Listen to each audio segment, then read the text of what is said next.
Assalamualaikum warahmatullahi wabarakatuh dan salam sejahtera. Saya Muhammad Munir Muizzuddin bin Halidi 290613 akan memulakan pembincangan kami dengan pengenalan kepada LUAS. LUAS atau nama sebenarnya Lembaga Urus Air Selangor adalah syarikat yang dipertanggungjawabkan untuk menguruskan sumber air di Selangor. LUAS mula beroperasi pada 1 Ogos tahun 2000 dengan pengambilan kaki tangan nukleus seramai 13 orang.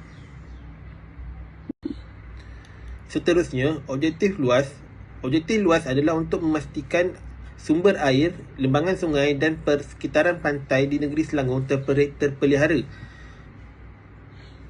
LUAS juga melaksanakan fungsi sebagai perancang, pelaksana, penyelaras, pemudah cara, penyelidik dan penguatkuasa secara efektif, sistematik dan efisien dalam pembangunan dan pengurusan sumber air di negeri Selangor. Dan yang terakhir, mewujudkan suasana yang menggalakkan penyertaan sektor awam dan swasta dalam pengurusan sumber air di negeri Selangor. Komunikasi pengoperasian dalaman.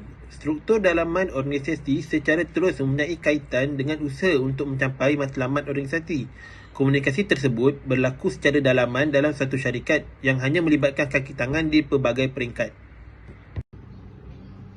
Assalamualaikum kepada Encik Muhammad Fauzi bin Muhammad Suhaimi serta rakan-rakan sekalian. Nama saya Nur Fatimah binti Abdul Razak, nombor matrik 290677. Kita teruskan kepada slide seterusnya. Komunikasi pengoperasian luaran. Penekanan terhadap struktur komunikasi dalam usaha mencapai matlamat organisasi melalui aktiviti antara organisasi dengan pihak-pihak lain seperti agensi kerajaan, publik, pelanggan pembekal, media dan pelbagai pihak luaran yang lain. Proses komunikasi ini merujuk kepada usaha-usaha lainnya yang dilakukan oleh organisasi melalui pihak perhubungan awam bagi mewujudkan hubungan yang baik antara pihak organisasi dengan pihak luar. Peranan komunikasi dalam organisasi iaitu menyalurkan maklumat mengenai tugas dari tanggungjawab dasar-dasar organisasi dan isu-isu organisasi yang berkaitan dengan anggota kerja. Komunikasi bermatlamat untuk mewujudkan sebuah komunikasi organisasi atau menerapkan semangat kerja kumpulan pada organisasi. Komunikasi yang berkesan dalam suatu organisasi dapat membantu kaki tangannya untuk melaksanakan tugas dengan lebih cepat dan efektif bagi membolehkan organisasi mencapai target atau objektif. Menghormati para pekerja, mendengar dan berbual dengan mereka merupakan satu bentuk asas komunikasi dalaman yang berkesan. Amalan komunikasi dalam organisasi. Yang pertama, komunikasi bersemuka merujuk kepada usaha-usaha lain yang dilakukan oleh organisasi melalui pihak perhubungan awam bagi mewujudkan hubungan yang baik antara pihak organisasi dengan pihak luar. Tujuannya untuk mengeratkan hubungan.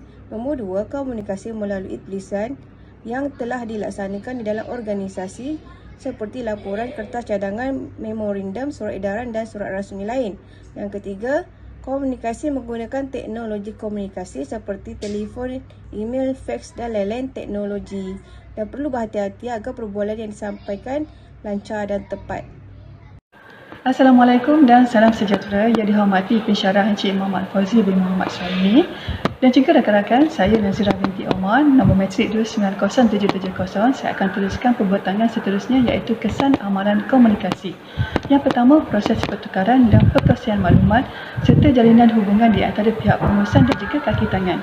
Yang kedua, hubungan dengan tahap kepuasan kerja, komitmen serta prestasi kerja yang tinggi. Yang ketiga, aktiviti dan gerak kerja yang dihasilkan akan menjadi lebih efektif dan bersistematik apabila komunikasi organisasi yang berkesan dipraktikkan. Yang keempat, komunikasi organisasi yang berkesan bergantung kepada kepimpinan seseorang ketua jabatan untuk membentuk sesebuah organisasi yang baik. Dan yang terakhir adalah membantu menyelesaikan sesuatu permasalahan organisasi serta proses membuat keputusan yang matlamat akhirnya menyana kepada pencapaian matlamat penubuhan organisasi itu sendiri.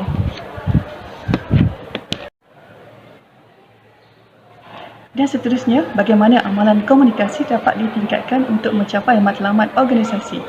Seperti yang kita tahu, untuk mencapai matlamat organisasi yang telah ditetapkan dalam sesebuah syarikat, salah satunya adalah mempunyai komunikasi yang baik di antara pihak pengurusan dan juga kaki tangan. Oleh itu, Lembaga Urus Air Selangor telah mengambil inisiatif untuk mengadakan program-program yang mengeratkan hubungan, kerjasama dan silaturahim di antara pihak pengurusan dan juga kaki tangan secara tahunan. Di antara program-program yang dilaksanakan adalah seperti berikut: program ibadah korban, jamuan hari raya luas, program pembersihan rumah kaki tangan luas akibat banjir dan juga program gotong royong. Dan seterusnya, kesimpulan. Dalam Lembaga Urus Rakyat Selangor, peranan komunikasi amat penting kerana pertama, memberi impak yang besar bagi penambahbaikan layanan perkhidmatan yang dilaksanakan. Yang kedua, komunikasi yang berkesan melalui hubungan harmoni yang telah diwujudkan di antara kaki tangan Lembaga Urus Rakyat Selangor dengan pelanggan.